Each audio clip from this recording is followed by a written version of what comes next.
ఏపీలో శాంతి భద్రతలు అదుపు తప్పుతున్నాయని హింసాత్మక ఘటనలపై కేంద్ర దర్యాప్తు సంస్థలతో విచారణ జరిపించాలని కోరుతూ కేంద్రానికి జగన్ లేఖ రాయడంపై విమర్శలు చేశారు బీజేపీ ఎంపీ దగ్గుబాటి పురంధేశ్వరి.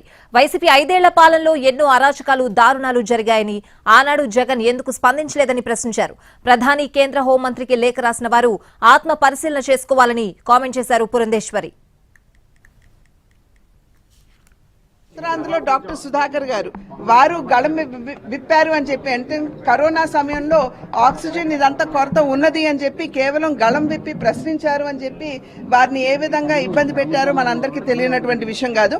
చివరికి లోకల్ బాడీ ఎలక్షన్స్ లో అభ్యర్థులు వారి నామినేషన్ ఫైల్ చేయడానికి వెళ్ళినటువంటి సందర్భంలో వారి చేతిలో ఉన్నటువంటి నామినేషన్ పత్రాలు వైఎస్ఆర్సీపీ నాయకులు లాగేసి చించేసి మరి కత్తులతో సైతం నెల్లూరులో భారతీయ జనతా పార్టీ ఒక మహిళా కార్యకర్త మీద కత్తితో దాడి చేసి ఆవిడ్ని కూడా గాయపరిచినటువంటి విషయం ప్రజలు ఇంకా కూడా మర్చిపోలేదు.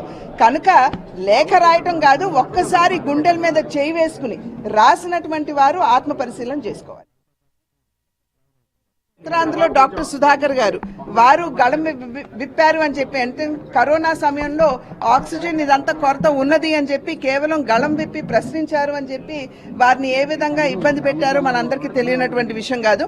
చివరికి లోకల్ బాడీ ఎలక్షన్స్ లో అభ్యర్థి